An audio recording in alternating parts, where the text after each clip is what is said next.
Hello students, आज हम पढ़ेंगे नया topic potential energy of a dipole in an electric field. यानी किसी भी electric dipole, A B electric dipole है। इस इलेक्ट्रिक डायपोल को यूनिफॉर्म इलेक्ट्रिक फील्ड है, स्ट्रेट लाइन शो करती हैं यूनिफॉर्म इलेक्ट्रिक फील्ड। एक यूनिफॉर्म इलेक्ट्रिक फील्ड में थीटा एंगल बनाते हुए, यानी इलेक्ट्रिक फील्ड के साथ थीटा एंगल बनाते हुए रखा गया है। तब हमें ये बताना है कि इस इलेक्ट्रिक डायपोल की पोटेंशियल एनर्जी कितनी होगी।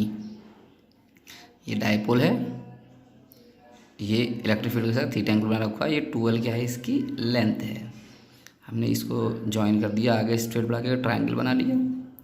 और ट्रायंगल बनाने के बाद हमने ये चेक किया कि इस वाले चार्ज पर फोर्स क्या लगेगा और इस वाले चार्ज पर फोर्स लगेगा एक। ये इसको इधर खींचेगा, ये इसको इधर खींचेगा, इसको रोटेट करेगा। तो रोटेट करने से क्या बनेगा, एक इलेक्ट्रिक डायपोल को जब रोटेट किया जाएगा तो टॉर्क लगेगा। तो अब रोटेट करने में जो वर्क किया जाएगा वो वर्क ही इसकी पोटेंशियल एनर्जी बन जाएगा। तो हमें क्या निकालना है, वर्क निकालना है। तो ये हमने लिख दिया, इलेक्ट्रिक डायपोल कंसीडर किया, length 12 placed in a uniform electric field, ये सब हमने लिखा है। तो इसमें टॉर्क कितना लगता है, टॉर्क लगता है PE sin थीटा। ये फॉर्मूला हम पहले प्रूफ कर चुके हैं। किसी भी डायपोल को इलेक्ट्रिक फील्ड में रखने पर उस पर लगने वाला टॉर्क होता है PE sin थीटा। अब मैंने क्या किया कि इस टॉर्क की वजह से ये रोटेट किया, तो मैंने स्मॉल एंगल रोटेट कर लिया पहले डी थीटा।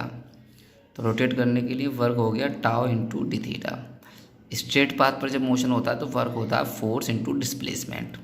और यही वर्क जब रोटेशनल मोशन में होता है तो ये हो जाता है टॉर्क इंटू एंगुलर डिस्प्लेसमेंट, क्योंकि यहाँ पर जो फोर्स होता है वो टॉर्क में रिप्लेस हो जाता है, बट डिस्प्लेसमेंट जो होता है वो एंगुलर डिस्प्लेसमेंट में चेंज हो जाता है। टाउ की वैल्यू आ गई PE sin थीटा। तो DW equals to PE sin theta आ गया।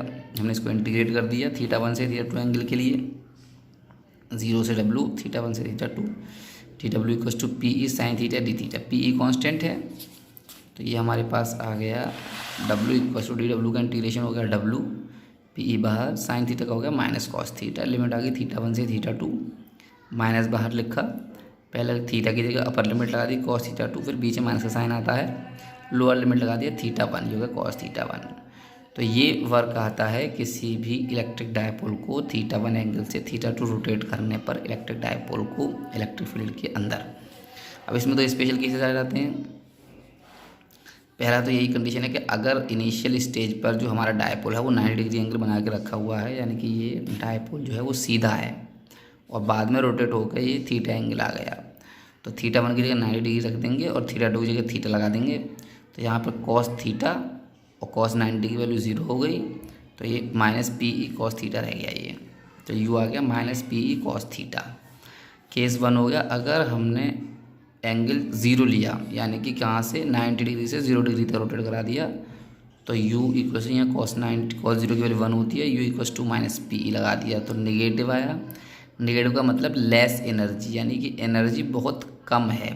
और जब एनर्जी मिनिमम है तो इसको हम स्टेबल इक्विलिब्रियम की पोजीशन कहते हैं। और थीटा अगर 180 डिग्री लगा देते हैं हम, तो u इक्वल्स टू आता है minus PE cos 180 degree. cos 180 degree की वैल्यू -1 होती है, माइनस माइनस प्लस हो गया, तो ये मैक्सिमम एनर्जी आता है। और इसको कहते हैं अनस्टेबल इक्विलिब्रियम की पोजीशन में, कि जब डायपोल की एनर्जी मैक्सिमम होती है तब वो अनस्टेबल इक्विलिब्रियम में कहलाता है, जब मिनिमम एनर्जी होती है तो स्टेबल इक्विलिब्रियम में कहलाता है। और अगर 90 डिग्री एंगल पर लगा देते हैं, यहाँ पर अगर 90 डिग्री लगा देंगे तो u equals to minus PE cos 90 यानी 0 होगी एनर्जी। तो ये हमारे पास इलेक्ट्रिक डायपोल की पोटेंशियल एनर्जी हो गई इलेक्ट्रिक फील्ड के अंदर। अब इस टॉपिक पर हम न्यूमेरिकल्स देखते हैं।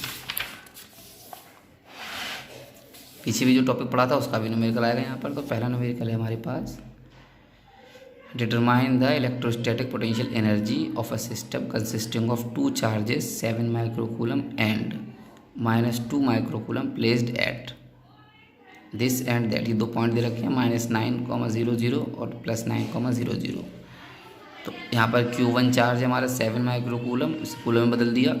Q2 चार्ज है -2 माइक्रोकूलम, कूलम में बदल दिया। और दोनों के बीच का डिस्टेंस है -9 से +9, यानी कि बीच में 0 आएगा। कोऑर्डिनेट सिस्टम बनाएंगे तो 0 इधर 9 और इधर 9, तो 9 + 9 हो गया 18 सेंटीमीटर। इसको हमने मीटर में बदल दिया 10⁻² मल्टीप्लाई करके।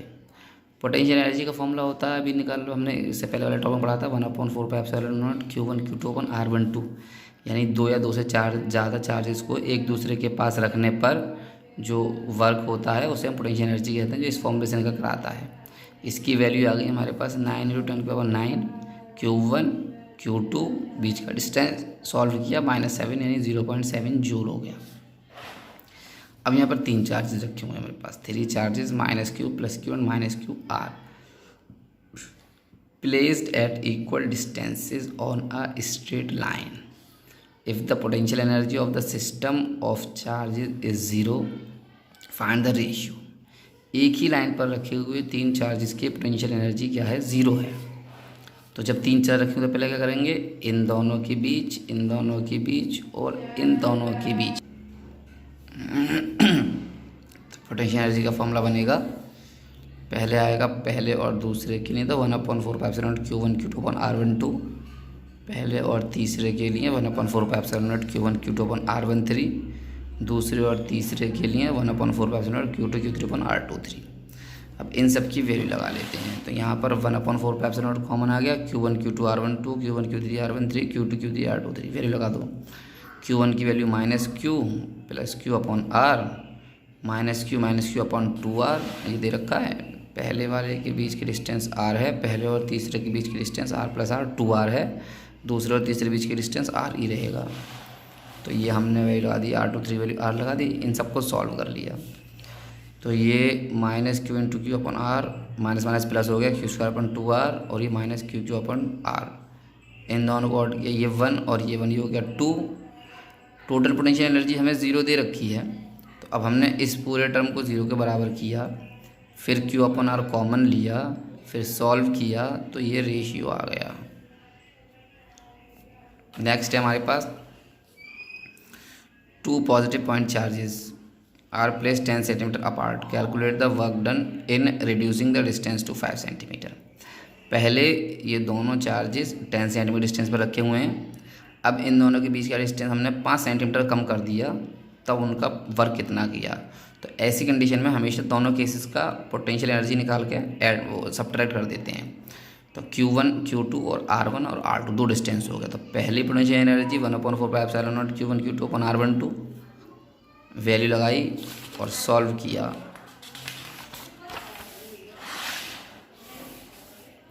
वैल्यू लगाई 1/4πε0 Q1 Q2 और R12 के बीच की, पहले सबको मीटर में और माइक्रोकूलम को कूलम में चेंज करके ये आ गया 18 × 10⁻⁵ जूल। इसी तरह से दूसरे कंडीशन में निकाली तो R2 की वैल्यू है 5 सेंटीमीटर, बाकी सारी वैल्यू सेम है, तो 5 × 10⁻², ये आ गया 36 × 10⁻⁵ जूल। और वर्क निकाला U2 - U1, तो माइनस करके 18 × 10⁻⁵ जूल वर्क आ गया मेरा।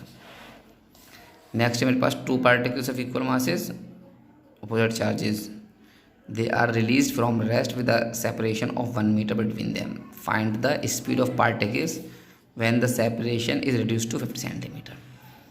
यानी 2 चार्जेस जब अपोजिट मास के हैं तो हमें मालूम है दोनों एक दूसरे को क्या करेंगे, अट्रैक्ट करेंगे। दोनों 1 मीटर की डिस्टेंस पर रखे हुए हैं और उनको फ्री छोड़ दिया जाता है, तो जब वो एक दूसरे को अट्रैक्ट करते हैं तो वो क्या करेंगे, मूव करना स्टार्ट करते हैं एक दूसरे की तरफ। तो मूव करते करते उनकी डिस्टेंस कितनी रहेगी, 50 सेंटीमीटर। तब हमें क्या निकालना है, स्पीड निकालनी है। तो ये Q1 ये Q2 और ये पहला 1 मीटर की डिस्टेंस पर थे, बाद में कितना हो गया 0.5 मीटर की डिस्टेंस पर। तो यहाँ फॉर्मूला क्या आएगा कि काइनेटिक एनर्जी जो आएगी, काइनेटिक एनर्जी का जो टोटल काइनेटिक एनर्जी जो आएगी वो चेंज आएगा पोटेंशियल एनर्जी में। तो पहले वाले की काइनेटिक एनर्जी प्लस दूसरे वाले की काइनेटिक एनर्जी, और पोटेंशियल एनर्जी का चेंज क्या हो गया, initial minus final potential energy. तो हाफ प्लस हाफ 1 हो गया mv², और ये 1/4πε0 Q1 Q2 मैंने कॉमन ले लिया, तो 1/R1 - 1/R2।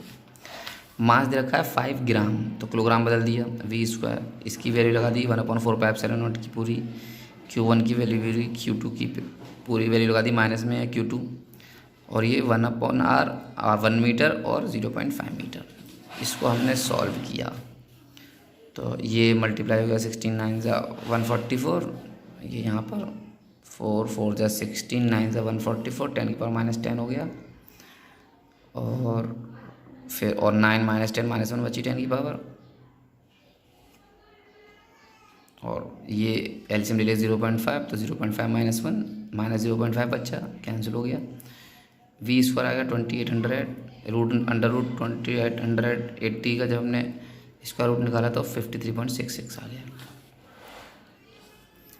नेक्स्ट क्या जा रहा है, 4 चार्जेस हैं जिन्हें अरेंज किया गया है स्क्वायर के कॉर्नर पर, साइड डी है। इस पूरे सिस्टम की हमने पोटेंशियल एनर्जी निकालनी है, तो इसको भी हमने फिर वैसे ही कर लिया। पहले और दूसरे की वजह से 1/4πε0 Q1 Q2 यानी -Q into Q upon D. पहले और तीसरे की वजह से तो -Q इंटू -Q अपॉन ये बीच का डिस्टेंस यहाँ निकाल दिया हमने d√2। फिर दूसरे और तीसरे की वजह से +Q into -Q upon D. फिर दोबारा से आ जाओ तो पहले चौथे, दूसरे चौथे और तीसरे चौथे की वजह से ये आ गया हमने, और सबको सॉल्व कर दिया हमने, तो ये आ गया। इस तरह से कुछ न्यूमेरिकल्स और भी हैं हमारे पास जिनकी हम प्रैक्टिस